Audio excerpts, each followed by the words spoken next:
ہمارے نا سینکڑوں نوجوان گناہوں میں چلے گئے ایک ایک علاقے سے۔ جو آدمی گناہ میں مبتلا ہوتا ہے نا وہ سخت تکلیف میں ہوتا ہے۔ انسان کو جو چیز سب سے زیادہ ستاتی ہے وہ اس کی اپنی غلطیاں ہوتی ہیں۔ حدیث میں فرمایا ما حاک فی صدرک، کھٹکتا ہے سینے میں، چبھتا ہے گناہ۔ یہ تکلیف دہ معاملہ ہوتا ہے، تڑپتے ہیں لوگ، سسکتے ہیں، لیکن روایتی انداز سارا جب ہماری مجالس اور محافل میں ہو جاتا ہے، کوئی نہیں وقت دینے والا، پیار کرنے والا، تھپکی دینے والا، بازو تھام، کوئی نہیں۔ ایک تقریر وہ ہے جو میں آپ سے کرتا ہوں، بس ٹھیک ہے گھنٹہ گزارنا ہے، تو وہ بھی کئی میری طرح کے لوگ ہیں جو جمعرات کو فیصلہ کرتے ہیں سویرے کیا بیان کرنا۔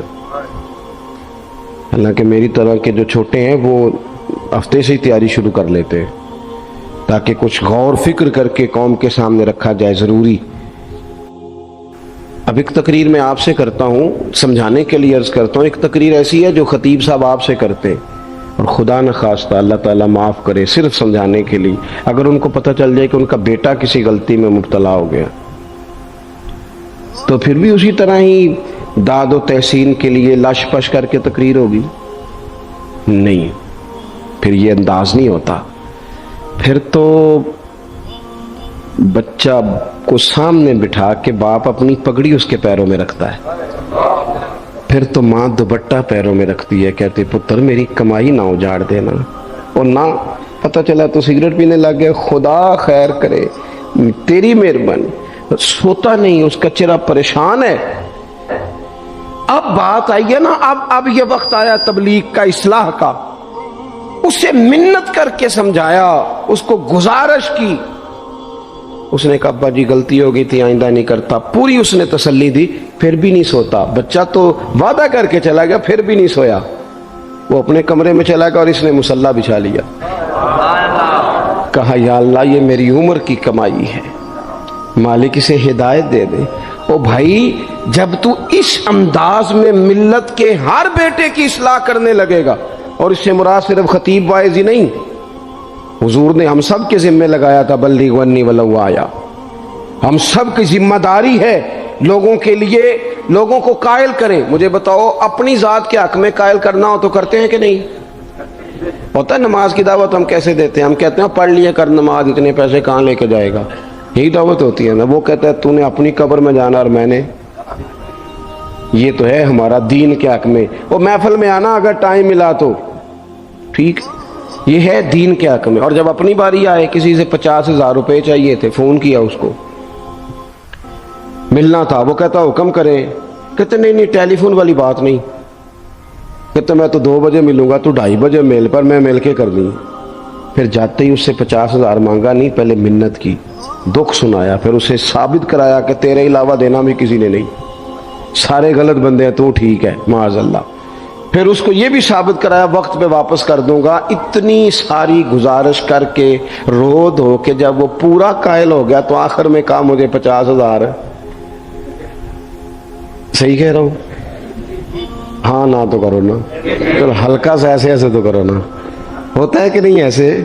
او بھائی اپنے حق میں قائل کرنا تھا تو تجھے سارا طریقہ آتا تھا، اور رب رسول کے حق میں قائل کرنے کا تجھے طریقہ ہی نہیں آتا، تجھے پتہ ہی کوئی نہیں کہ کیسے قائل کرنا ہے۔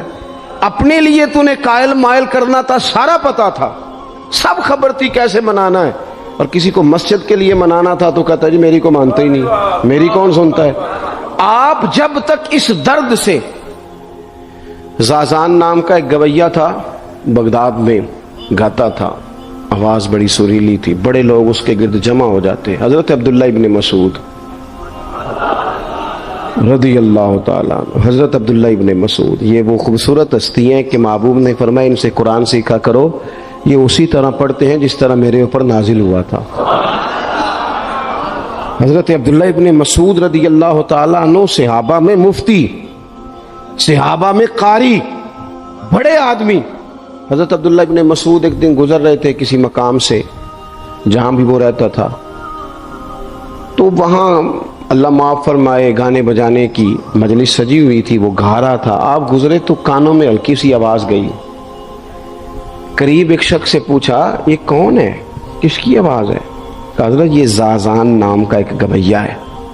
وہیں کھڑے کھڑے درد سے کہنے لگے کتنی سونی آواز ہے، کاش یہ قرآن پاک کی تلاوت کرتا، اتنی خوبصورت آواز ہے.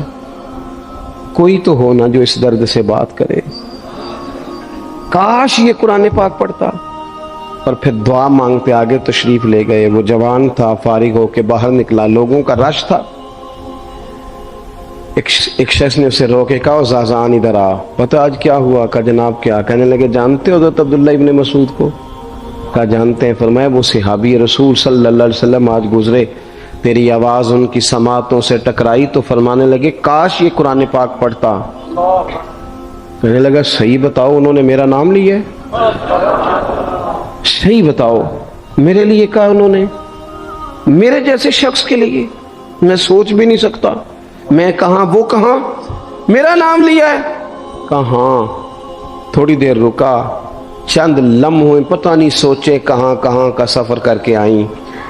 وہ ساری سوچیں درد بن کے آنسو بنی، اور پھر آنسو داڑھی پہ ٹپکے چہرے پہ آئے. پھر لوگوں سے پوچھنے لگا گھر کا پتہ بتاؤ گے؟ کہا وہ فلاں جگہ پہ موجود ہیں. دوڑا گیا، دروازے پہ دستک دی، حضرت عبداللہ ابن مسعود آئے. کہا کون ہو بیٹا؟ کہنے لگے حضور میں وہی ہوں جس کے بارے میں آپ نے کہا تھا کاش یہ قرآن پڑھتا. میں آ گیا ہوں، پڑھا دے مجھے قرآن پاک، پڑھا دے. کوئی بیٹھا ہوا مجھے دور دعا دیتا ہے، میں ڈوبتا ہوں پر سمندر اچھال دیتا ہے.